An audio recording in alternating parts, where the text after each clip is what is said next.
வணக்கம். பொதுவா அந்த நல்ல நாள், கெட்ட நாள், ராகு காலம், யமகண்டம் இதில நமக்கு நம்பிக்கை இல்ல.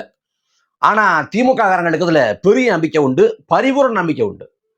எப்படி பார்த்தாலும் இன்னைக்கு நாள் திமுகவுக்கு ஒரு கெட்ட நாள் தான். ஏன்னா திமுக தொடர்புடைய 4 முக்கியத்துவம் வாய்ந்த வழக்குகள்ல திமுகவுக்கு பாதகமாக, எதிர்மறையாக நீதிமன்ற உத்தரவுகளும், தீர்ப்புகளும் வந்திருக்கு. முதலாவது வழக்கு என்னன்னு கேட்டீங்கன்னா, திமுகவோட மூத்த அமைச்சர், திமுகவோட பொதுச் செயலாளர், அப்புறம் திராவிட பண்ணையார் ஐயா துரைமுகன் தொடர்புடைய வழக்கு. அவர் என்ன பண்ணாருன்னு கேட்டீங்கன்னா, நிறைய பண்ணாரு.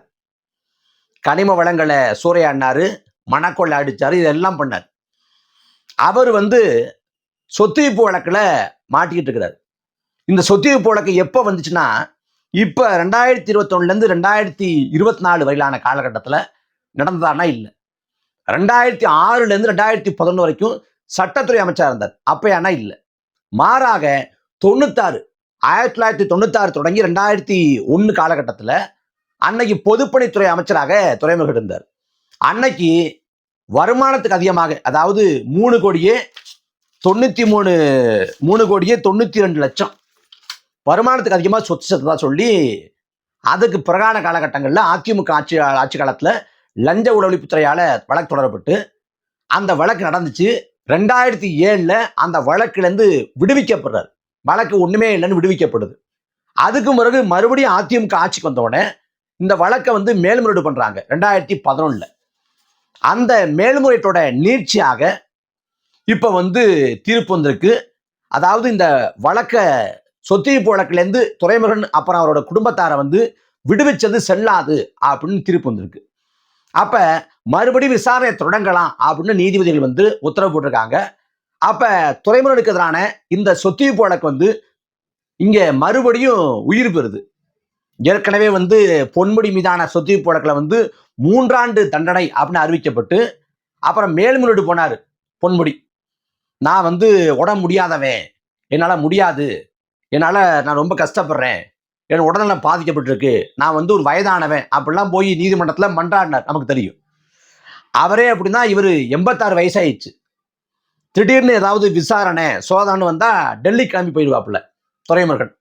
இப்ப இவர் தலைக்கு மேல சொத்துவிப்பு வழக்கு கத்தி போல தொங்கி கொண்டிருக்கிறது. ஒருவேளை நீதிமன்ற தீர்ப்புல இவருக்கு 1 ஆண்டு தண்டனை கிடைச்சா கூட அது எவ்வளவு பெரிய அதிர்வுகளை தமிழ்நாடு அரசியலரங்களை ஏற்படுத்தும் அப்படிங்கிறது பார்க்கலாம். ஏன்னா திமுகவில் ஸ்டாலினுக்கு அடுத்தபடியா உதயநிதி இருக்காரு, உதயநிதிக்கு அடுத்தபடியா துரைமுருகன் இருக்காரு. அப்படி முக்கியத்துவம் வாய்ந்த திமுகவோட தலைவர்ல ஒருத்தர். அவர் சிறைக்கு போனா, அவர் பதவி போனா, அவர் தண்டிக்கப்பட்டா அது எப்படி இருக்குன்னு பாருங்க. திமுக தொண்டர்கள்லாம் கதி கலங்கி போயிடுவாங்க. தமிழ்நாடு அரசு அரங்கே மாறி ஆயிரும். இப்ப அவருக்கு ஒரு சிக்கல் முளைத்திருக்கிறது அப்படின்னு சொல்லலாம். அப்புறம் என்னன்னா, 2வது வழக்கு என்னன்னு கேட்டீங்கன்னா, டாஸ்மாக் தமிழ்நாடு அரசோட லாபமாக இயங்கக்கூடிய பொதுத்துறை நிறுவனங்கள்ல ஒண்ணு. இப்ப அண்மை கால அறிவிப்புல போன ஆண்டை விட 2000 கோடி அதிகமா லாபம் ஈட்டக்கூடிய ஒரு பொதுத்துறை நிறுவனமாக மாறி இருக்கக்கூடிய நிறுவனம் டாஸ்மாக். அந்த டாஸ்மாக் நிறுவனத்தோட தலைமை அலுவலகம், அப்புறம் மதுபான ஆலைகள், இது தொடர்புடைய இடங்கள்ல அமலாக்கத்துறை சோதனை போட்டாங்க, விசாரணை பண்ணாங்க, தொடர்ச்சியா சோதனை போட்டாங்க. இதுவரைக்கும் முன்னாள் அமைச்சர்கள், இன்னாள் அமைச்சர்கள் மீது சோதனை, விசாரணை அப்படின்னு கேள்விப்பட்டிருக்கோம். ஆனா முதல் முறையா தமிழ்நாடு அரசோட ஒரு பொதுத்துறை நிறுவனத்தின் மீது விசாரணை, சோதனைங்கிறது புதுசா இருந்துச்சு, அதிர்ச்சியாக இருந்துச்சு. அதுல சோதனை பண்ணி முடிச்ச பிறகு அமலாக்கத்துறை அறிவிச்சிச்சு, அதாவது 1000 கோடி ஊழல் நடந்திருக்கு அப்படின்னு அறிவிச்சாங்க. நமக்கு என்னங்க 1000 கோடின்னு சொல்றீங்க? குறைஞ்சபட்சம் 20,000 கோடி 30,000 கோடி இருக்கலாம், நீங்க 1000 கோடி குறைச்சு சொல்றீங்களே அப்படின்னு நம்ம கோபப்பட்டோம். ஏன்னா டாஸ்மாக்ல எவ்வளவு வருமானம் கிடைக்குதோ அதே போல ஒரு வருமானம் வெளில சுத்திக்கிட்டு இருக்கு அப்படின்னு பிடிஆர் பழனிவேல் தியாகராஜா ஒரு முறை சொன்னார். அது கணக்கிலே வராம வெளில பணம் சுத்துது அப்படின்னு. இப்ப இந்த டாஸ்மாகை பொறுத்த வரைக்கும் அங்க அதிகாரிகளை நியமிக்கிறது தொடங்கி அந்த மதுபான கொள்முதல் உட்பட எல்லாத்துலயும் முறைகேடு. குறிப்பா ஒவ்வொரு மது போத்தல்ல கூடுதலா 10 ரூபா காசு வாங்குறாங்க, இது எதுவுமே கணக்குல வரதில்லை அப்படிங்கிறாங்க. அப்ப எப்படி பார்த்தாலும் வந்து பல்லாயிரம் கோடி ஊழல். ஆனா அமலாக்கத்துறை வந்து வெறும் 1000 கோடி தான் அப்படின்னு சொன்னாங்க. வெறும் 1000 கோடி தான் அப்படின்னாங்க. இந்த 1000 கோடி ஊழல் அப்படின்னு சொன்னதில்ல. எப்படி டாஸ்மாக் மீது வந்து விசாரணை பண்ணலாம் அமலாக்கத்துறை, டாஸ்மாக் மேல வந்து எப்படி சோதனை பண்ணலாம் அப்படின்னு சொல்லிட்டு சென்னை உயர்நீதிமன்றம் போயிருக்கு. டாஸ்மாக் நிறுவனமும் அரசு தரப்பும் அதுல வாதிட்டு இருக்காங்க. டாஸ்மாகோட நற்பெயருக்கு, டாஸ்மாக்கு என்ன நற்பெயருக்குன்னு நமக்கு புரியல. டாஸ்மாகோட நற்பெயருக்கும் அரசோட நற்பெயருக்கும் களங்க ஏற்படுத்துற வகையில் இருக்கு இந்த அமலாக்கத்துறையோட விசாரணை சோதனை. அப்புறம் வந்து மனித உரிமையை மீறி நடந்துக்கிட்டாங்க அதிகாரிகள், அமலாக்கத்துறை அதிகாரிகள்லாம் போட்டு படாத பாடு படுத்திவிட்டாங்க.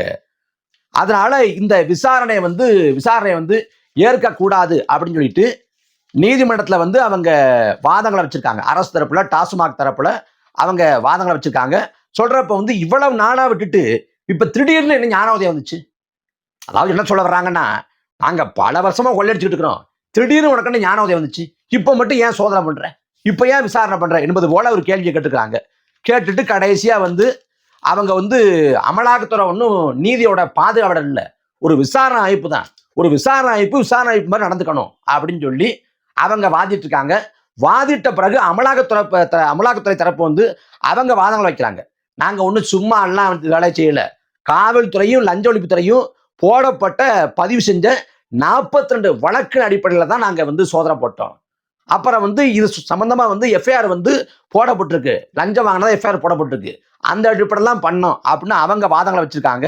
வாதங்களை வச்ச பிறகு சென்னை உயர்நீதிமன்றம் வந்து இந்த விசாரணை, இந்த சோதனைங்கிறது நாட்டு நலனுக்கானது, அதனால விசாரணை தொடரலாம், விசாரணைக்கு எந்த இதுவும் இல்லைன்னு சொல்லிட்டு இந்த வழக்கை வந்து ஒட்டுமொத்தமா தூக்கி வீச்சிருக்கு.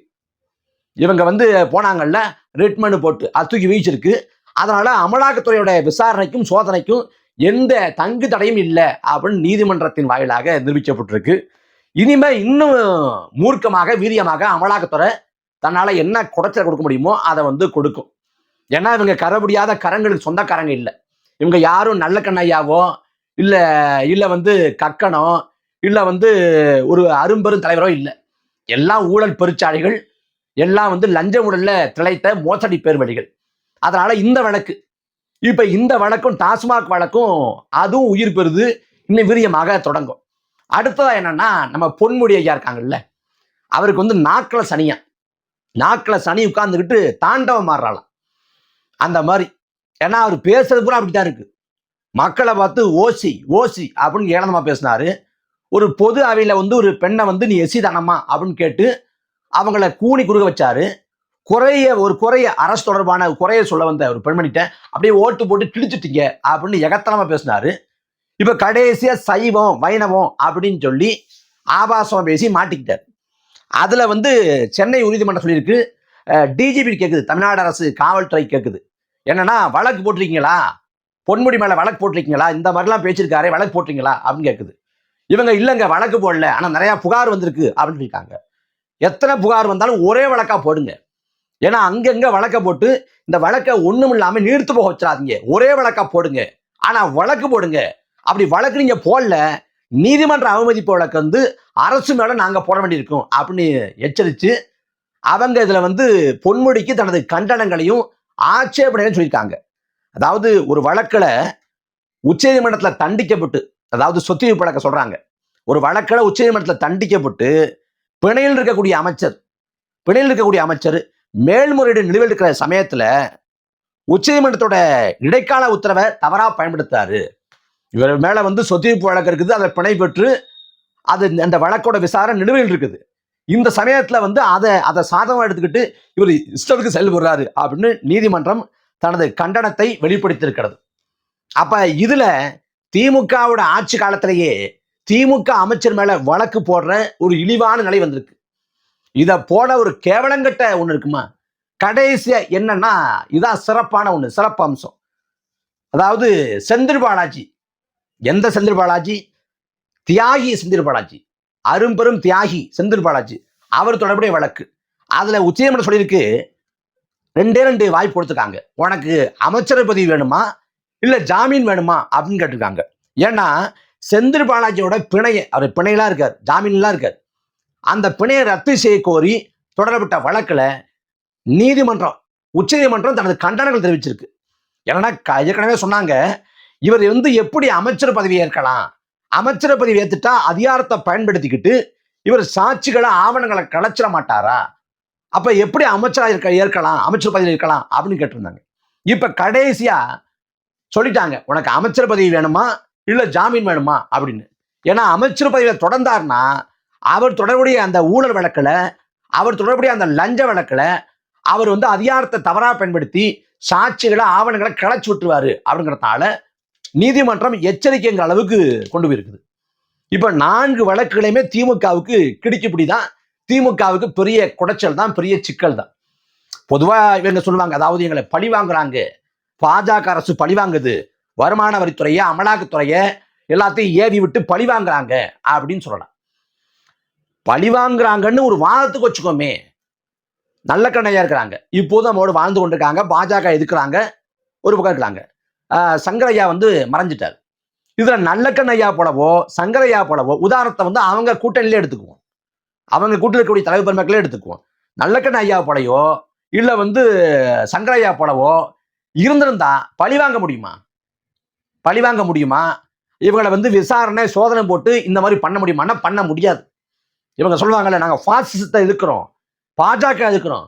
ஊழல் கரைபடிந்த கரங்களால ஒரு நாளும் பாசிசத்தை எதிர்க்க முடியாது. ஏன்னா நாளைக்கு அமலாக்கத்துறையோ வருமான வரித்துறையோ இல்ல மத்திய புலனாய்வுத்துறையோ ஊழல் வழக்கு, இந்த சட்டவிரோத பண பரிமாற்றம் சொல்லி வழக்குன்னு போட்டு நெருக்கடி கொடுத்தா அந்த வழக்கிலும் தப்பிக்க இந்த ஊழல் பெருச்சாளிகள் பாசிசத்தோட காலில் விழுந்துருவாங்க. அதுதான் நடந்தது, அதுதான் நடந்து கொண்டிருக்கிறது. கடந்த முறை காங்கிரஸ் ஆட்சி காலத்துல 2009 நினைக்கிறேன், காங்கிரஸ் ஆட்சி காலத்துல அறிவாலயத்தோட ஒரு தளத்துல திமுகவுக்கும் காங்கிரஸும் கூட்டணி பேச்சுவார்த்தை நடக்குது. அந்த கூட்டணி பேச்சுவார்த்தையில எவ்வளவு தொகுதிகள் அப்படிங்கிற பேச்சுவார்த்தை போயிட்டு இருக்கு. 62 63 இடங்களை பெற்றுக்கிட்டாங்க காங்கிரஸ் திமுக கிட்ட இருந்து.